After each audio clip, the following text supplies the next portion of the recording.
मराठा समाजाच्या मागण्या मान्य करत राज्य सरकारने काढलेल्या अधिसूचनेचं कायद्यात रूपांतर करावं या मागणीसाठी मनोज जरांगे पाटील बेमुदत उपोषणाला बसले आहे। 10 फेब्रुवारीपासून मनोज जरांगे पाटील यांनी उपोषण सुरू केलं आहे। त्यांच्या उपोषणाचा आजचा 5वा दिवस आहे। कालपासून जरांगे यांची प्रकृती खालावली आहे, परंतु त्यांनी उपचार घेण्यास नकार दिला। मनोज जरांगे यांच्या नाकातून रक्तस्राव होत असल्याचं त्यांच्याबरोबर असलेल्या आंदोलकांनी सांगितलं। नोंदी असलेल्या मराठा कुटुंबांना कुणबी जात प्रमाणपत्र द्यावं आणि प्रमाणपत्र असलेल्या व्यक्तीच्या शपथपत्रासह त्यांच्या सगेसोय्यांचा आरक्षणात समावेश करावा।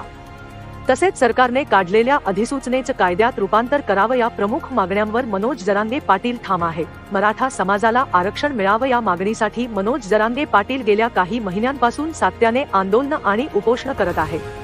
26 जानेवारी रोजी जरांगे पाटील यांच्या नेतृत्वात मराठा समाजाचा मोर्चा मुंबईच्या वेशीवर दाखल झाला होता।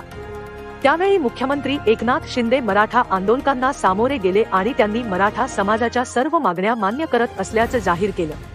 तसेच त्यासंबंधी काढलेली अधिसूचना जरांगे पाटील यांना सोपवली, परंतु त्याची अद्याप अंमलबजावणी सुरू झालेली नाही।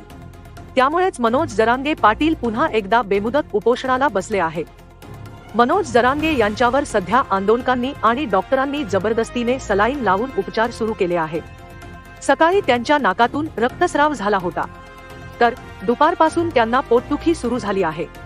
त्यांची प्रकृती खालावत चालल्यामुळे अंतरवाली सराटी येथे आंदोलनस्थळी त्यांच्या समर्थकांची आणि आंदोलकांची गर्दी वाढू लागली आहे। दरम्यान मनोज जरांगे पाटील यांनी आंदोलकांना भावनिक आवाहन केलं आहे। ते म्हणाले, मी जर मेलो तर मला असंच सरकारच्या दारात नेऊन टाका। मी मेल्यावर या सरकारला धारेवर धरा।